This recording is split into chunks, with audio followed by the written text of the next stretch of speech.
May karamay ka sa QC. Nagsimula na ang pamimigay ng 15,000 pesos financial aid para sa mga micro-rice retailers sa Commonwealth Market sa pangunguna ng Department of Social Welfare and Development at Department of Trade and Industry. Nauna nang sinabi ni Mayor Joy Belmonte na handang umalalay ang lokal na pamahalaan sa mga apektadong rice retailers. Nagkaroon naman ng inspeksyon ng Department of the Interior and Local Government at Department of Trade and Industry sa mga rice retailer ng NEPA Q-Mart sa unang araw ng pagpapatupad ng mandated rice price ceiling. Inilunsad ng opisina ni Councilor Mikey Belmonte ang Buhay at Bahay Solo Parents Caravan 2023 na naglalayong magbigay ng iba-ibang serbisyo para sa mga solo parents ng Barangay Commonwealth. Nakiisa ang lokal na pamahalaan sa ika-65 anibersaryo ng Philippine Association of Real Estate Boards, Quezon City Real Estate Board Incorporated. Ibinahagi ni City Assessor Attorney Sherry Gonsalvo ang mensahe ng suporta ni Mayor Belmonte sa Pareb QCRB. Benepisyong pangkalusugan mula sa PhilHealth at iba-ibang assistance mula sa QC Social Services Development Department naman ang highlight sa latest episode ng Usapang QC. Rest in Paradise, Dr. Arias. Sama-samang nagbigay pugay ang mga kaanak, kaibigan at mga naging katrabaho ng namayapang pinuno ng City Health Department na si Dr. Esperanza Escaño Arias. Hinikayat ni Mayor Belmonte ang mga business owner at entrepreneurs na magbukas ng negosyo sa QC sa ginanap na 31st Metro Manila Business Conference na pinangunahan ng Philippine Chamber of Commerce and Industry National Capital Region.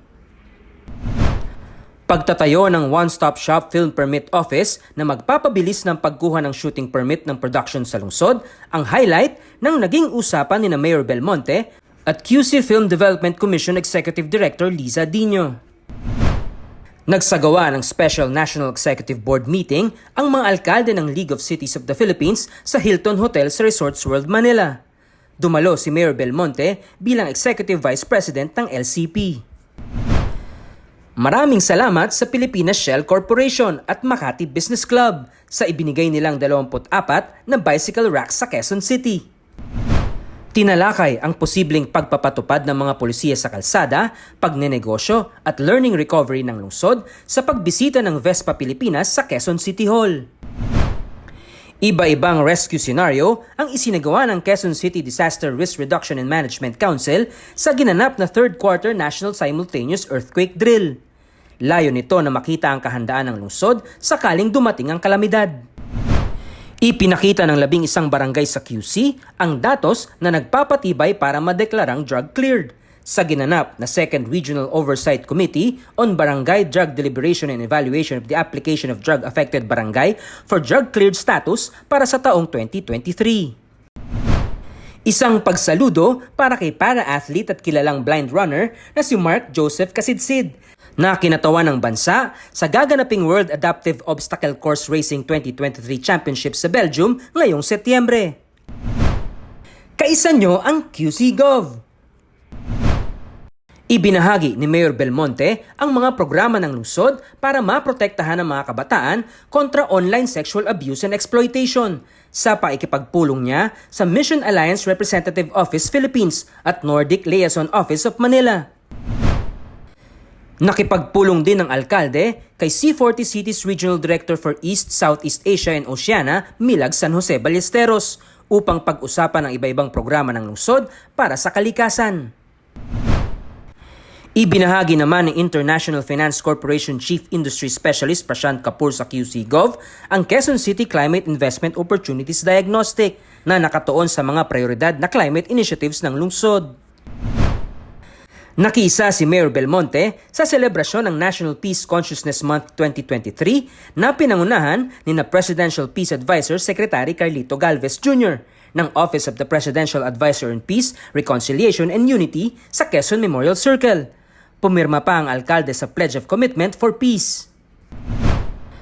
Formal nang itinalaga bilang bagong acting district director ng Quezon City Police District si Police Brigadier General Redrico Maranan. Kinilala naman ang dedikasyon at serbisyo ni dating QCPD District Director Police Brigadier General Nicolas Torre III. Napag-usapan ni Mayor Belmonte at Japan Councilor Yusuke Okada ng Chiba City ang mga potensyal na pagkakaroon ng exchange student program para sa mga kabataan at programa para sa out-of-school youth. Tinalakay ang mga programa ng lungsod patungkol sa climate change adaptation at sustainable practices sa pagbisita ng 30 graduate students ng Master in Business Administration mula Stanford University. Congratulations sa mga kawani ng lokal na pamahalaan na ginawaran ng Career and Self-Development Award at sa mga staff ng City Treasurer's Office na nakapasa sa Civil Service Examinations. Isang pagbati sa bagong chairperson ng Barangay Santo Niño na si Cap Hana Vanessa Albano at sangguniang kabataan chairperson ng Barangay Bungad na si SK Jamel Collera.